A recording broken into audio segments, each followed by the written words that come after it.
Assalamualaikum warahmatullahi wabarakatuh. Kembali lagi di Z2H Insight Channel.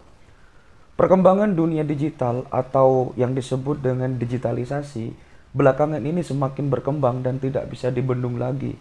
Harus kita akui bahwasannya dengan digitalisasi kehidupan manusia bisa terbantu. Maka dari itu, ayo kita putar dulu intronya. Mengganti tenaga pegawai negeri sipil atau PNS dengan teknologi buatan atau robot.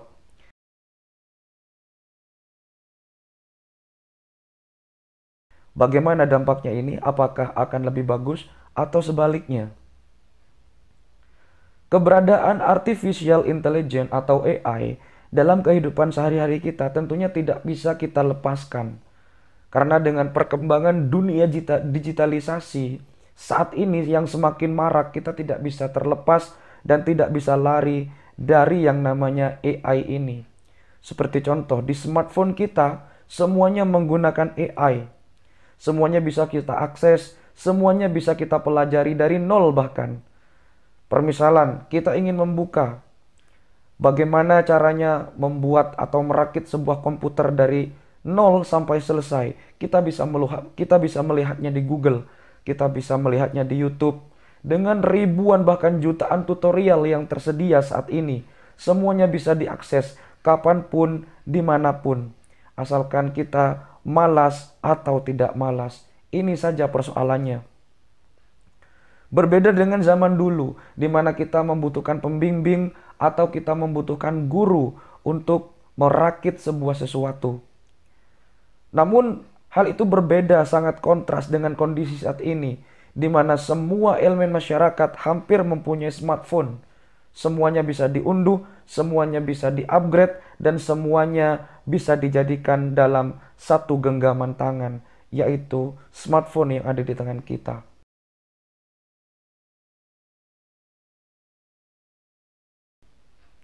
Pegawai negeri sipil atau PNS saat ini menjadi pekerjaan yang sangat diidam-idamkan di Indonesia. Terlebih lagi di kalangan kaula-kaula muda. Bagaimana tidak, menjadi PNS tentu menjadi sebuah keuntungan terbesar dalam hidup kita. Gaji yang relatif stabil, terjamin di masa tua, dan bahkan ada uang pensiunan yang akan Anda dapatkan ketika Anda menjadi seorang PNS. Menjadi PNS tentunya semua orang akan berlomba-lomba. Apalagi sekarang rekrutan PNS-PNS di semua daerah yang ada di Indonesia ini sangat dan sangat membutuhkan sekali tenaga-tenaga bagi kalangan-kalangan terbaik lulusan muda-mudi Indonesia. Namun, hal ini mungkin tidak akan kita temui lagi di beberapa tahun yang akan datang.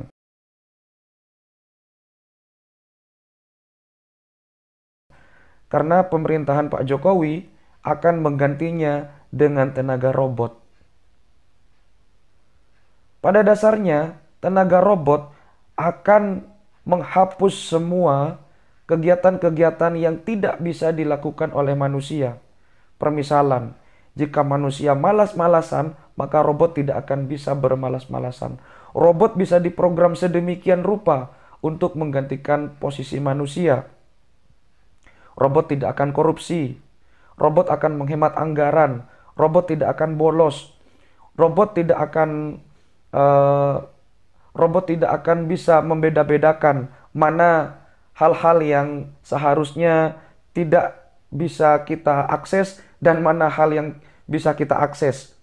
Semuanya bisa diprogram, semuanya bisa disetting, dan semuanya bisa dikendalikan dari jarak jauh. Dan ini akan memangkas anggaran-anggaran belanja negara di setiap tahunnya jika memang PNS benar-benar digantikan oleh tenaga robot atau AI, Artificial Intelligence. Tentunya ini akan sangat bagus.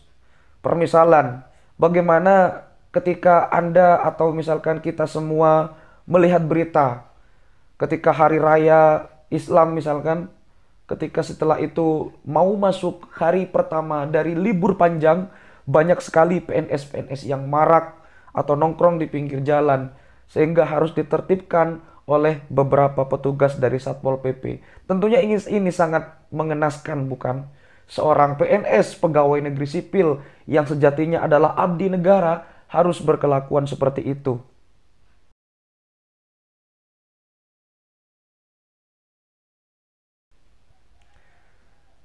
Tentunya ini memang tidak semua terjadi di beberapa daerah. Namun di kota-kota besar, kita pasti akan menemui hal-hal yang seperti ini. Memang pada dasarnya kebutuhan-kebutuhan yang berhubungan dengan sisi kemanusiaan tidak bisa semuanya digantikan oleh robot.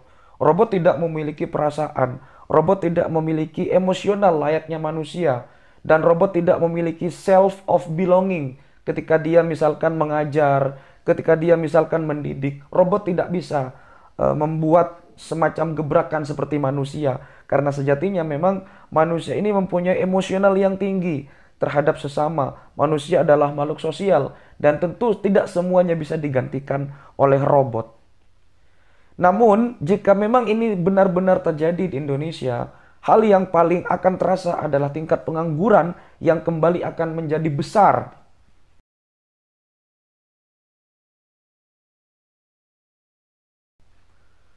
Daerah-daerah yang tertinggal misalkan di segala lini, ini akan kerepotan sekali. Bagaimana mereka akan menyesuaikan dengan robot, kemudian bagaimana mereka akan menyesuaikan dengan AI-nya. Seperti contoh saja, ketika kemarin ya kita setelah melewati masa pandemi, beberapa sekolah menggunakan sistem daring atau pembelajaran dalam jaringan, menggantikan luring, pembelajaran di luar jaringan dengan sistem seperti aplikasi. Kita menggunakan aplikasi untuk bersekolah, untuk berdiskusi. Ada aplikasi Zoom, ada aplikasi Google Meet, dan lain sebagainya. Nah, di beberapa daerah di pedesaan yang notabene belum belum semuanya, maksud saya, tuh sampai belepotan ini. Belum semuanya mengerti teknologi, harus berjibaku untuk menyesuaikan diri.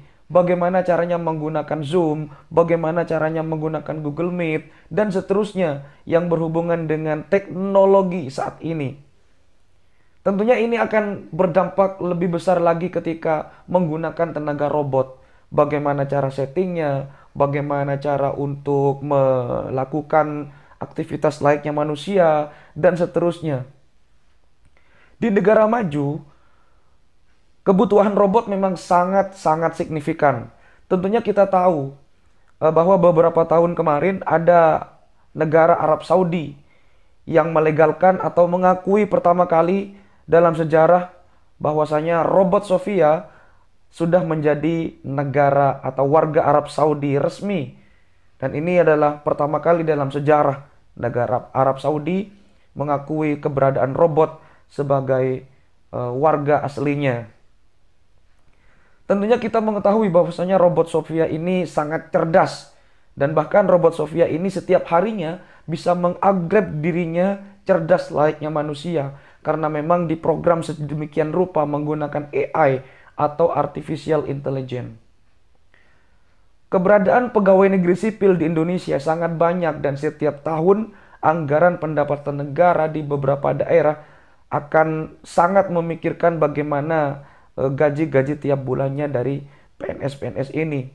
Dan jika ini digantikan oleh robot, bukan tidak mungkin PNS-PNS ini akan istilahnya sangat-sangat prihatin dengan keadaan yang akan terjadi di masa depan.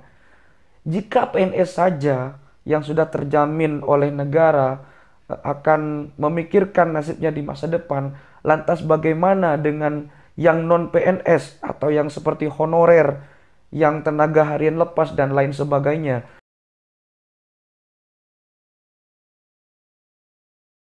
Nah, tentunya pemerintah dalam hal ini harus jangan terburu-buru ketika ingin menggantikan jasa manusia digantikan oleh jasa robot. Karena memang sebenarnya tidak semua jasa robot bisa menggantikan manusia.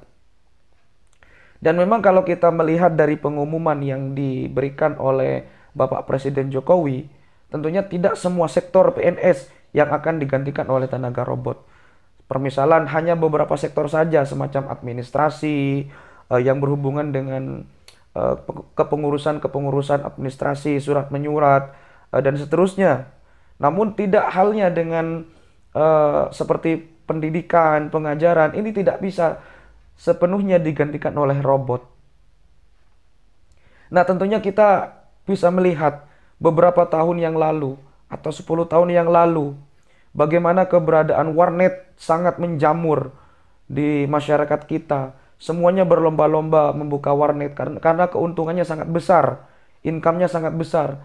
Namun ketika kehadiran smartphone merajalela, beberapa warnet gulung tikar. Bahkan sekarang kita jarang menemukan keberadaan warnet. Nah, ini tentunya adalah salah satu dampak dari keberadaan AI atau Artificial Intelligence. Kalau dulu kita bekerja di bank, menjadi teller, menjadi customer service, ini sepenuhnya bisa dilakukan oleh manusia. Tapi sekarang keberadaan teller di bank, keberadaan customer service di bank, ini akan sangat jarang karena memang sudah bisa digantikan oleh robot. Aplikasi-aplikasi sekarang sudah menjamur, seperti misalkan Ruang Guru.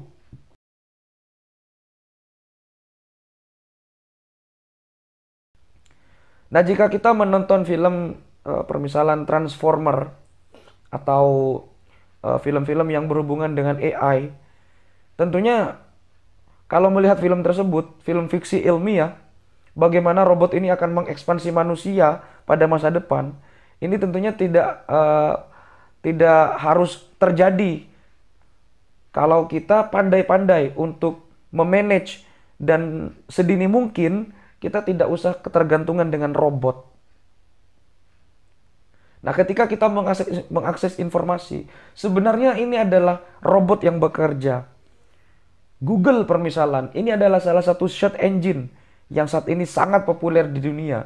Semuanya tersedia di Google. Everything is available in Google. You can search anything in Google, anytime and everywhere. Semuanya bisa diakses di Google. Apapun sekarang kita bisa pelajari. Kalau dulu kita pergi ke sekolah untuk belajar praktek misalkan. Sekarang semuanya sudah bisa tutorial-tutorial yang ada di YouTube permisalan. Nah, tentunya jika para PNS yang ada sekarang tidak sambil belajar, mengupgrade diri mereka untuk menyesuaikan dengan keberadaan AI ini, tentunya negara-negara kita tidak akan maju seperti negara-negara yang maju sekarang. Nah, tujuan Bapak Jokowi untuk mengganti tenaga manusia dengan robot adalah ini, untuk menjadi negara maju dan negara yang berkualitas. Memang orang mengatakan, loh nggak bisa begitu. Bagaimanapun robot tidak bisa menggantikan peran manusia. Memang seperti itu. Namun di sisi lain, manusia ini bisa saja salah. Manusia bisa salah mengetik nomor, mengetik digit angka, kemudian salah ketik atau tipu. Namun ini tidak akan terjadi jika ada robot yang bekerja. Robot akan bekerja siang dan malam tanpa harus kecapean, tanpa harus bermalas-malasan, tanpa harus telat, tanpa harus mengikuti rapat, dan seterusnya yang berhubungan dengan dunia administrasi. Namun, di sisi lain juga, bagaimana nasib pengangguran-pengangguran yang akan terjadi di masa depan jika memang pemerintahan kita saat ini secara tahap demi tahap akan menggantinya dengan keberadaan robot. Ya memang kalau kita misalkan tidak bisa sepenuhnya digantikan oleh manusia, iya.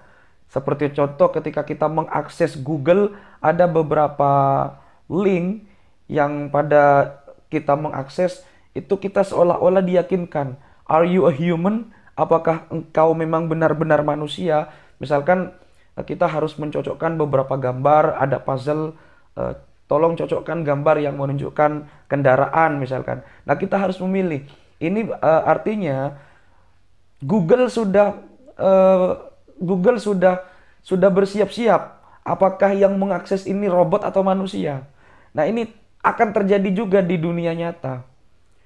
Bagaimana robot-robot ini nanti akan apa ya istilahnya, akan kesehariannya bersama manusia, kesehariannya bersama manusia, kemudian berinteraksi dengan manusia. Bahkan saat ini robot-robot di negara maju seperti di Jepang misalnya sudah menjadi hal yang biasa. Seperti contoh ada robot pengantar makanan, robot pengantar minuman, dan lain sebagainya. Dalam sektor pertanian misalkan, ada menggunakan robot pembajak sawah. Saat ini robot pembajak sawah sudah bisa menggantikan tenaga sapi. Di beberapa daerah ada mesin pembajak sawah. Kita tidak perlu repot-repot lagi menggunakan tenaga sapi. Kalau dulu iya, kita harus memberi pakan sapi, kita harus memberi minum sapi. Sekarang semuanya serba mesin yang bekerja. Nah, tentunya kalau Anda lahir di tahun 90-an, Anda mungkin akan mendengar atau pernah melihat grup Nasi Daria. Ada salah satu lagu yang berjudul Tahun 2000, di mana dalam salah satu petikan liriknya berbunyi, sungguh indahnya tahun 2000. Manusia berteman mesin, manusia hidup dengan mesin, semuanya serba mesin, semuanya serba menggunakan alat. Tapi pengangguran merajalela. Ini sungguh sangat disayangkan. Nah, tentunya kita tidak mau hal itu terjadi. Maka dalam hal ini pemerintah selaku pemangku kebijakan harus membuat balancing, mana yang tidak bisa digantikan oleh robot dan mana yang harus digantikan oleh robot. Dan dengan catatan masyarakat, khususnya PNS-PNS yang ada sekarang, harus selalu belajar dan mengupgrade diri untuk menyesuaikan dengan keadaan dan realita yang ada sekarang. Karena kita tidak bisa lari dari yang namanya kemajuan teknologi. Tren dunia digital tidak bisa kita hindarkan. Tren dunia digital tidak bisa kita nafikan. Tren dunia digital harus ada. Dan ini akan membantu kita menghadapi semua masalah problematika di masa depan. Mungkin di masa depan kita tidak akan menemukan lagi orang-orang berjualan. Sekarang semua jualan serba online. Kalau dulu kita sering mendengar nggak ada tuh toko jalan sendiri. Sekarang toko jalan sendiri banyak. COD misalkan, ya itu kan sebenarnya toko berjalan. Kita beli di online shop, kita transfer uang, barangnya datang. Bahkan kita bisa beli di luar negeri, barangnya datang. Kita cukup di rumah. Bekerja sekarang serba di rumah. Bekerja sekarang tidak usah ke kantor. Nah, ini salah satu dampak dari keberadaan dunia digital yang saat ini sangat-sangat kita rasakan. Meeting tidak usah ke kantor. Belanja tidak usah ke pasar. Ya, namun dalam beberapa kasus toko-toko sederhana juga harus diperhatikan keberadaannya. Sekarang toko-toko modern sudah menjamur. Dan jika kita hanya berdiam diri seperti ini, seperti sekarang, ya tentunya kita akan bisa dikalahkan oleh robot di masa depan. Namun ketika kita mengupgrade diri, kemudian menyesuaikan diri bagaimana porsinya, tentunya hal-hal semacam di film-film fiksi ilmiah tidak akan terjadi di masa depan. Dan saya sangat mengapresiasi program Bapak Jokowi yang mengambil kebijakan seperti ini. Tentunya pemerintah harus memikirkan dan juga harus bisa memilah dan memilih mana pekerjaan yang bisa digantikan oleh robot dan mana pekerjaan yang tidak bisa digantikan sepenuhnya oleh robot. Karena sejatinya manusia itu adalah pewaris, atau manusia ini adalah satu-satunya spesies yang harus melanjutkan peradaban, bukan robot yang harus melanjutkan peradaban. Karena robot itu diciptakan oleh manusia, bukan sebaliknya. Robot pada dasarnya adalah untuk membantu manusia. Untuk membantu, bukan menggantikan. Hanya sekedar membantu. Sejatinya hanyalah manusia yang bisa mengisi peradaban. Sejatinya hanya manusia yang bisa membuat peradaban ini maju. Bukan alat-alat atau robot-robot yang bisa begitu. Demikian video saya, mudah-mudahan bisa bermanfaat. Dan mudah-mudahan dari fenomena ini kita bisa berbuat lebih baik lagi untuk diri sendiri dan tentunya untuk negara kita tercinta di masa depan. Jangan lupa untuk selalu dukung channel ini terus berkembang. Like, comment, share, dan subscribe. Sampai jumpa di video berikutnya. Wassalamualaikum warahmatullahi wabarakatuh.